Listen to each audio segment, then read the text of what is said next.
سلام علیکم. هیله ده چې ښه اوسئ او د ژوند چارې به مو ښې روانې وي. راځئ چې نن زه د خپل کلي د پټو سیل در باندې وکړمه او په دې سیمه کې یو وړوکی شانته چکر در باندې ووهمه. د شپې باران وشو او سهار کې ځمکه ټوله نمجنه او پټي ټول شنه و. نو د ژمي او د دې خزان په موسم کې په تاسو یو چیز ته متوجه اوسیږئ، یو عجیبه تصادف دی چې هر طرف ته بوټي هغه خپل پاڼې له لاسه ورکوي، خزانې وهي، خو بیا په بدل کې غنم راشنه کیږي او دا غنم چې کله ورځ په ورځ باندې غټیږي نو د دې سیمې ښکلا ورسره لا ډیریږي او هر طرف ته بیا یوه سرسبزي موجوده وي. نو ما هم وغوښتل چې په پټو کې یو چکر در باندې ووهمه او د دې ځای دا ښایسته طبیعت درته در وښایمه. دا نو د پټي بارې ورته وایي او څوک ورته پولې وایي. د دې په باره کې هغه یوه سندره هم ده وایي چې تش په پوله راته کښېنه زه بلد یم له لونو سره.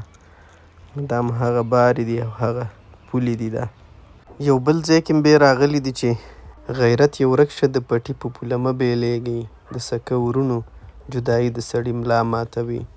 یو یار دې وي خو چې د نیمه لار کې نه پرېږدي، بیا سبا چې لاره بدلوي د سړي ملا ماتوي.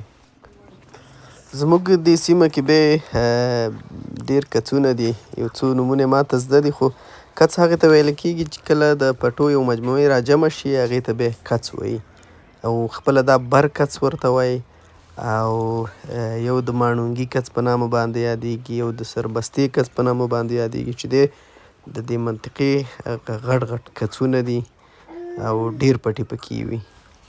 دا بیا د کڅ په منځ کې لاره تللې ده او ډېر خلک پرې تګ راتګ کوي ځکه دی له موټرو له شوره لرې ده. څنګه یاستئ؟ چېرته تللي وئ؟ بازار نه. شی هم راوړلو؟ 2 دانې مړې. چېرته؟ بازار نه. خرڅولې هم که جرندې ته مړې وې؟ جرندې له مړې. کومې جرندې ته؟ د کتاب. کتاب جرندې ته. څو دړې وو؟ 2 دړې. تا به وړو که هغې؟ شریکه مې نمایي لاره پورې تا نمایي لاره پورې هغې 2 بوجۍ وې. یوه دړۍ پکې وو. او چا زامن یاستئ؟ مدیر صاحب اصحابي دي. ښه صحیح دی.